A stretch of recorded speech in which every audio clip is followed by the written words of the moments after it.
دكتور محمود نصار احد ربنا يبارك رد قرية مصر. فاحنا بنكمل بعض الاسئله نساله ما هي الاولويات الاولى التي سنقوم بطرحها على السيد المحافظ؟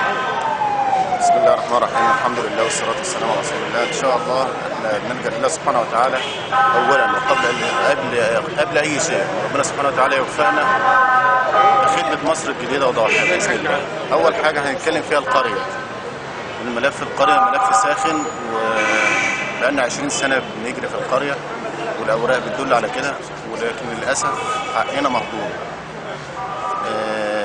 احنا عندنا 4000 فدان، مصالحهم بيتحكم فيهم 800 فدان اللي هي قرية العمر.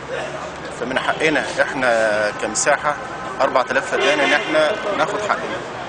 بقالنا 20 سنة بنجري ورا الهدف ده، ولغاية النهاردة مش عارفين نحصل عليه. عندنا كل الخدمات، عندنا وحدات صحية، وعندنا وحدة بيطرية، وعندنا مدارس، وعندنا بفضل الله مركز شباب متطور، وعندنا سنترال، وعندنا حاجات كتيرة جدا بفضل الله. وكل يوم في جديد، يعني في دلوقتي مكتب تموين، في ان شاء الله نقطة ذبح، وبإذن الله يعني نقطة شرطة. والحمد لله الأهالي بيجودوا بأموالهم وبيجودوا بأراضيهم تبرع للصالح العام. فكل هدفنا ان ربنا يكرمنا ان شاء الله، وبإذن الله نحصل على لقب قرية ونحصل على بقية الخدمات.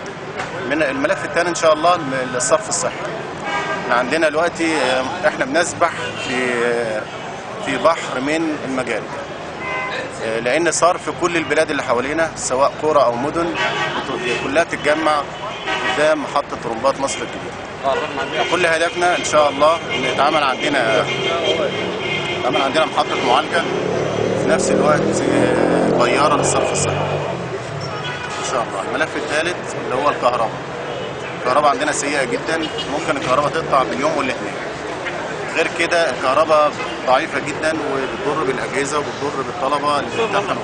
فاحنا محتاجين ان شاء الله ان ربنا يكرمنا بإذن الله نعمل لوحة توزيع عندنا في البلد، ويتبرع أحد الأهالي ب 400 متر لإنشاء لوحة توزيع.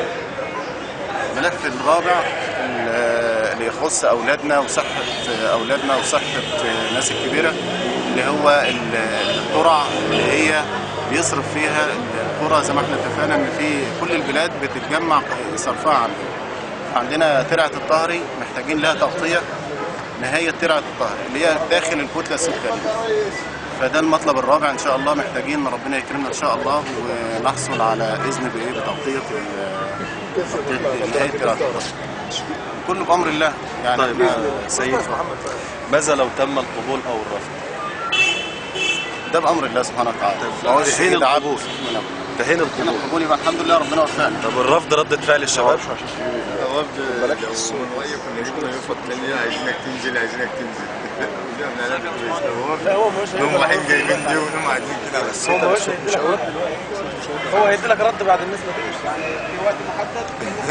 يعني ردة فعل الشباب تم الرفض يا رجال؟ لا هو طبعا سواء بالايجاب او الرفض، يعني هو اذا كان بالايجاب فاهلا به، اذا كان بالرفض احنا برضو هنستمر على الطريق بتاعنا وهنطالب بحقوقنا، لان دي حقوق مشروعه بالنسبه لنا، ما احناش مهمشين ولا احنا يعني في دوله من الدول الفقيره المعدمه اللي هي ما بتعطيش حقوق.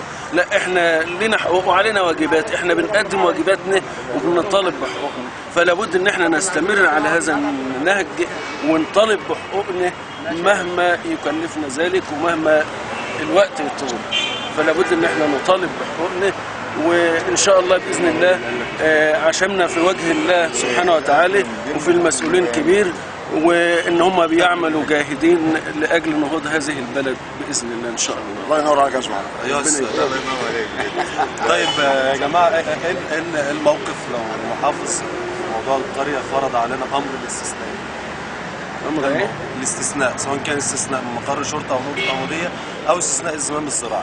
يعني احنا عاوزين استثناء، لو المحافظ قرر على الاستثناء ايه هي ردة الفعل؟ هل يكون ردة فعل انا تظاهرة امام مقر رئاسة الوزراء، ولا تظاهرة امام مقر وزارة البنى المحلية، ولا احنا هيكون ردة فعلنا هيكون عن طريق شكاوانا زمهية، ولا هيكون ردة فعلنا سلب وننام في الخط زي كل مرة؟ ايه هي ردة الفعل؟ ان شاء الله ما فيش نوم في الخط. هو ما فيش نوم، وبعدين احنا قدامنا حاجتين قدامنا الفرصة. بس احنا نبدا بالمحافظه لان المحافظه فيها كل حاجه صح؟ وكله على الله. نساعد الامور تدريجيا، يعني ان شاء الله النهارده في المحافظه ما حصلش رد ايجابي، هيبقى في التنميه المحليه، بعد كده نروح لوزير التنميه المحليه، ما كانش في وزير التنميه المحليه نروح لرئيس الوزراء، ما كانش في رئيس الوزراء نروح للرئيس باذن الله، واحنا معاهم على طول الخط مش هنسكت يعني. ما كانش كده هنلجأ ماذا لو صمم